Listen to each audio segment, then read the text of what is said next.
नमस्कार दोस्तों, स्वागत है आप लोग का एक बार फिर से द IR शो में। तो जी हाँ दोस्तों, एक बहुत बड़ी खबर आ रही है UNSC से, जहाँ पे एक बहुत बड़ा यू टर्न देखने को मिला है वर्ल्ड लीडर्स का तालिबान को लेके। क्योंकि दोस्तों, जैसा कि आप थंबनेल में भी देख सकते हैं, UNSC removes terrorist reference for Taliban. आप यहाँ स्क्रीन पे भी देख सकते हैं कि first outreach signal UNSC drops Taliban reference in line on terror. तो दरअसल दोस्तों, पूरा मुद्दा क्या है और पूरा दरअसल मैटर क्या है, इसको हम लोग अच्छे से थोड़ा सा डिटेल में समझेंगे, ताकि आप लोग को पूरा जो टॉपिक है वो कायदे से समझ में आ जाए कि एक्चुअली में बात किस चीज़ की हो रही है। तो दोस्तों, दरअसल बात यह है कि आपको मालूम होगा कि 15 अगस्त को जो है वो तालिबान ने जो है काबुल के ऊपर कब्ज़ा कर लिया था। तो उसके बाद अगस्त 16 को UNSC का एक स्टेटमेंट जारी किया गया था, UNSC का पूरा कंबाइंड में, जिसमें उन्होंने क्या किया था कि उन्होंने कड़ी निंदा की थी जो 15 अगस्त को जो तालिबान ने टेक ओवर किया था। और साथ ही साथ उन्होंने अपने स्टेटमेंट में ये भी कहा था, ऑफिशियल स्टेटमेंट में, कि Afghanistan should not be used to threaten और attack any country and that neither the Taliban nor any other Afghan group of individual should support terrorist operating on the territory of any other country. तो जो इन्होंने दोस्तों जो reference दिया था, Taliban nor any other Afghan group, तो इसी में दोस्तों इन्होंने चेंज कर दिया है। और जो 27 अगस्त को दोबारा जो है,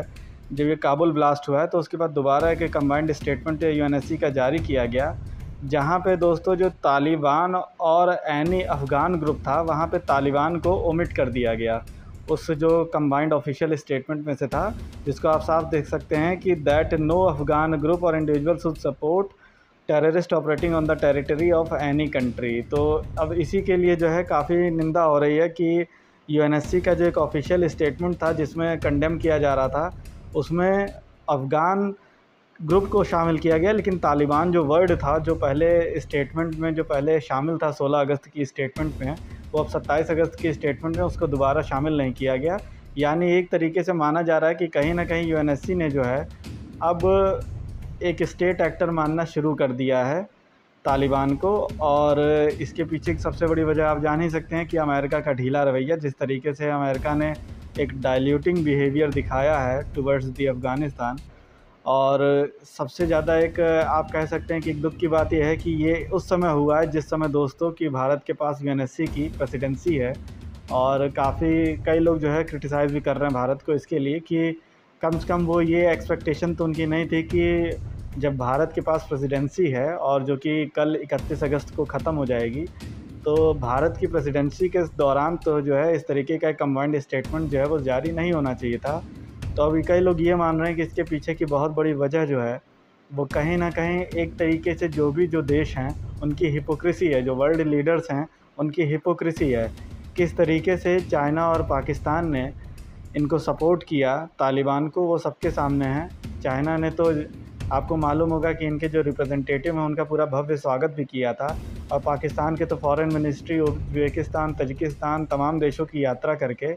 वो तालिबान के लिए माहौल बनाने का काम कर रहे हैं। तो अब इसलिए UNSC में माना जा रहा है कि लगभग सारी चीज़ें जो कंफर्म हो ही चुकी हैं। रशिया का बिहेवियर टुवर्ड्स तालिबान आप जान ही रहे हैं क्या है। तो अब इन सब के बाद एक अकेला पता चलता है कि एक भारत बस जाता है, क्योंकि रही कुछ कसर जो थी वो बाइडन ने अपने एडमिनिस्ट्रेशन के दौरान पूरी कर दी, जब उन्होंने इस तरीके का एकदम बेकार सा जेस्चर और बेकार से डिप्लोमेटिक एक्टिविटीज़ को कैरी आउट किया अपने ड्यूरेशन के दौरान। और उन्होंने जिस तरीके से जो अपना वर्कआउट किया अफ़गानिस्तान में टेक ओवर को लेके, साथ ही साथ अफ़गानिस्तान से पुल आउट को लेके, और जिस तरीके से इवैक्यूएशन प्रोसेस को उन्होंने पूरा कंप्लीट किया, इसके बाद अब बहुत से देशों को लगभग ये चीज़ क्लियर हो गई थी कि कहीं ना कहीं अब अमेरिका ने फिर से जो है वो गुड तालिबान और बैड तालिबान की जो डेफिनेशन है उसको फिर से जो है एक्सेप्ट करना शुरू कर दिया है, जो कि काफ़ी एक शॉकिंग था। सिंस अब कहीं ना कहीं ग्राउंड रियलिटीज़ जो हैं अफ़गानिस्तान की वो बदलती जा रही हैं, और भारत भी जानता है कि कहीं ना कहीं इवैक्यूएशन प्रोग्राम जो है लोगों का, उसके लिए तालिबान की ज़रूरत तो पड़नी ही है, क्योंकि तालिबान के बिना जो है इवैक्यूएशन प्रोग्राम जो है वो 31 अगस्त तक पॉसिबल नहीं हो पाएगा।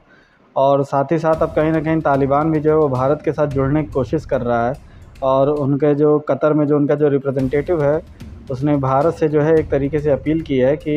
इंडिया जो है काफ़ी इम्पोर्टेंट है, और वो चाहता है कि उसके साथ जो है ट्रेड टाइज़ हैं और जो डिप्लोमेटिक टाइज़ हैं वो काफ़ी अच्छे बने भारत के साथ। साथ ही साथ जो भारत के जो भी डेवलपमेंटल प्रोजेक्ट हैं वो अफ़गानिस्तान में पूरा करे। लेकिन दोस्तों जिस तरीके की कंडीशन है अफ़गानिस्तान में, ISIS खुरासान जो है वो उसका जो रीच है वो बढ़ती जा रही है और अमेरिका द्वारा जो है तालिबान को लेजिटिमेसी प्रोवाइड करने के लिए ISIS खुरासान के ऊपर हमला करने का एक तरीके का नाटक किया जा रहा है। और जो बाइडन के समय में जिस तरीके का जो ब्लंडर जो होता ही जा रहा है अमेरिका से, ये कहीं ना कहीं आगे चल के जो बहुत ख़तरनाक होगा, क्योंकि यहाँ पर अमेरिका ये कोशिश कर रहा है कि that you have to choose lesser of the two evils, यानी तालिबान से और ISIS खुरासान में से आपको किसी एक को चुनना है। और इसलिए जो है वो बहुत बढ़ चढ़ के तालिबान को आगे प्रमोट कर रहा है अमेरिका। तो दोस्तों आप लोग का इस पूरे टॉपिक पे क्या कहना है?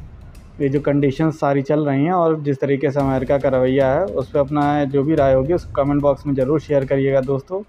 और दोस्तों प्लीज़ लाइक ज़रूर किया करिए वीडियो को, शेयर ज़रूर कीजिए दूसरों के साथ। थैंक यू दोस्तों, thank you for watching the video. जय हिंद, जय भारत।